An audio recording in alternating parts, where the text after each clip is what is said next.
ഒരു കാര്യം വ്യക്തമാക്കാൻ ആഗ്രഹിക്കുന്നത്, ബഹുമാനപ്പെട്ട അനന്തകുമാർ സാറ് എന്ത് അടിസ്ഥാനത്തിലാണ് പറഞ്ഞതെന്ന് എനിക്ക് അറിഞ്ഞുകൂടാ. ഇന്നലെ നമ്മുടെ തിരുവാഭരണം കമ്മീഷണറായിരുന്ന അദ്ദേഹം പറഞ്ഞതിന്റെ ബാക്കിയായിട്ടാണ് അദ്ദേഹം പറഞ്ഞത്. ഇപ്പം മാനുവലിന്റെ കാര്യം പറഞ്ഞു. നമുക്ക് എന്തെങ്കിലും ലംഘനം ഉണ്ടെങ്കിൽ പരിശോധിക്കട്ടെ. ഇപ്പം എന്തായാലും ഹൈക്കോടതി തന്നെ തീരുമാനിച്ചിരിക്കുകയാണല്ലോ. അപ്പം അതുകൊണ്ട് ഞാൻ പ്രസിഡന്റായിരുന്ന് എന്റെ ഭാഗത്ത് ശബരിമല ആചാരത്തിന് വിരുദ്ധമായിട്ടോ നിയമത്തിന് വിരുദ്ധമായിട്ടോ എന്തെങ്കിലും ഞങ്ങളുടെയൊക്കെ കാലത്ത് ചെയ്തിട്ടുണ്ടെങ്കിൽ പരിശോധിക്കണം. പക്ഷെ ഇതൊക്കെ പറയുമ്പോൾ എല്ലാം മാനുവലിന്റെ അടിസ്ഥാനത്തിലാണോ അവിടെ നടന്നിട്ടുള്ളതെന്ന് പരിശോധിക്കണ്ടേ? അല്ല, 18-ാം പടിക്ക് മേലെ പിന്നെ അവിടെ പിന്നെ ദേവപ്രശ്നം വെച്ചപ്പോഴാണ് 18-ാം പടിക്ക് മേലെ മറ്റേ ഇത് പാടില്ല എന്ന് പറഞ്ഞു, സ്ലൈഡിങ് പാടില്ല എന്ന് പറഞ്ഞു. എന്റെ കാലത്ത് അത് പൊളിച്ചു. അതെങ്ങനെയാ പിന്നെ പണിഞ്ഞത്? ഇപ്പോഴത്തെ ദേവസ്വം ബോർഡ് പ്രസിഡന്റ് ഇതുവരെ വിദേശയാത്ര നടത്തിയിട്ടില്ലല്ലോ. ഞാൻ നടത്തിയിട്ടില്ലല്ലോ. വേറെ ചില പ്രസിഡന്റുമാർ വിദേശയാത്ര നടത്തിയില്ലേ? ആരുടെ കെയർ ഓഫിലാണ് വിദേശയാത്ര നടത്തിയത്? എന്തിന്റെ അടിസ്ഥാനത്തിലാണ് വിദേശയാത്ര നടത്തിയത്? അപ്പോൾ അതുകൊണ്ട് ഇതൊക്കെ പരിശോധിക്കുമ്പോൾ ഇതെല്ലാം പരിശോധിക്കണം.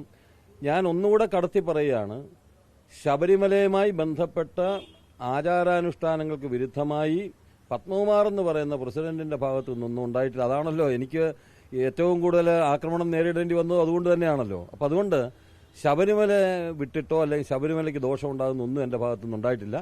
ആരുടെയെങ്കിലും ഭാഗത്തുണ്ടായിട്ടുണ്ടെങ്കിൽ തീർച്ചയായിട്ടും കർശനമായിട്ടുള്ള നിയമ നടപടി സ്വീകരിക്കണം. അത്രയേ ഉള്ളൂ.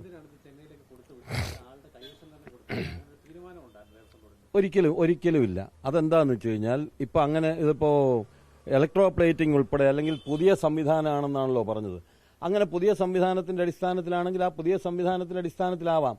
ഇത് നമ്മളിപ്പോൾ ദേവസ്വം ബോർഡ് ചെയ്യുന്നത് നയപരമായ തീരുമാനങ്ങളാണ്. അത് നടപ്പിലാക്കാനുള്ള ഉത്തരവാദിത്വം കമ്മീഷണറും പിന്നെ തിരുവാഭരണം കമ്മീഷണറും ചീഫ് എഞ്ചിനീയറും അതുപോലെ തന്നെ വിജിലൻസ് ഓഫീസറുമാണ്. അവരുടെ ഉത്തരവാദിത്വത്തെ തന്നെയാണ് കൊടുത്തയക്കാൻ തീരുമാനിച്ചിട്ടുള്ളത്. എന്റെ കൈപ്പടയിൽ എഴുതിയ തീരുമാനം ഉണ്ടല്ലോ അവിടെ. ദേവസ്വം മാനുവലിൽ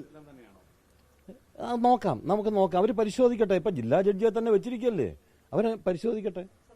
ഒരു ഇത് വരുന്നത് ഇപ്പൊ മാനുവലിൽ ഇന്ന പാരഗ്രാഫിൽ ഇന്ന വാചകങ്ങളുണ്ട്, ഈ ക്ഷേത്രത്തിന്റെ സ്വത്തായിട്ടുള്ള ഒന്നും പുറത്തേക്ക് കൊടുത്തു വിടരുത്. അപ്പോൾ ആ മാനുവലിന് വിരുദ്ധമായിട്ടല്ലേ അത് ചെന്നൈയിലേക്ക് കൊണ്ടുപോയെന്നാണ് വിമർശനം വന്നിരിക്കുന്നത്. അറിഞ്ഞൂടെ, അത് നോക്കണം. എന്താണ് മാനുവലിൽ പറഞ്ഞിട്ടുള്ളതെന്നും അതുപോലെ തന്നെ തന്ത്രിമാരുടെ അനുമതിയോടുകൂടി എന്തൊക്കെ ചെയ്യാമെന്നുള്ളതും സ്പോൺസർമാരാണോ കാര്യങ്ങളൊക്കെ തീരുമാനിക്കുന്നതെന്നൊക്കെ ഉള്ളത് വരട്ടെ എന്ന് നമുക്കപ്പോൾ.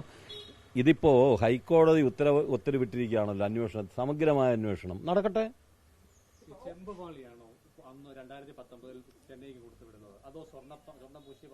സ്വർണം പൂശിയ പാളിയാവാം. പക്ഷെ അന്ന് ഞാൻ ഇത് കാണുമ്പോൾ അല്ലെങ്കിൽ ഞാൻ ചുമതല ഏറ്റെടുക്കുമ്പം ആ സ്വർണം മുഴുവൻ പോയി നിൽക്കുന്ന ചെമ്പുപാളിയാണ്. ചെമ്പുപാളിയാണല്ലോ യഥാർത്ഥത്തിൽ. ഇത് ഈ പറയുന്ന ഇപ്പോൾ ഈ ചെമ്പുപാളിയാണോ സ്വർണ്ണപ്പാളിയാണോ എന്നുള്ള തർക്കം വരാൻ കാര്യം എന്താ? ഇപ്പോൾ കേന്ദ്രമന്ത്രിയായിരുന്നൊരു മാന്യദേഹം തന്നെ പറഞ്ഞു, ഇവിടുന്ന് കൊണ്ടുപോകുമ്പോൾ 44 കിലോ സ്വർണം, 44 കിലോ സ്വർണം. അദ്ദേഹത്തിന്റെ വാദം അതാണ്. തിരിച്ചു വന്നപ്പോൾ 38 കിലോ സ്വർണം. അങ്ങനെ ഒരു 6 കിലോ സ്വർണത്തിന്റെ കുറവെന്നൊക്കെയാണ് പറഞ്ഞത്.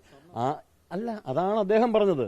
ഇപ്പോ ഇതിനെ രാഷ്ട്രീയമായി ഉപയോഗിക്കാൻ ശ്രമിക്കുന്നവർ പറയുന്നത് ഇത് മുഴുവൻ സ്വർണമാണ്, 6 കിലോ സ്വർണം കാണാനില്ല എന്നാണല്ലോ പറഞ്ഞത്. യഥാർത്ഥത്തിൽ ഈ പൂശി കൊണ്ടുവന്നു എന്ന് പറയുന്നത് 49 പവൻ മാത്രമാണല്ലോ.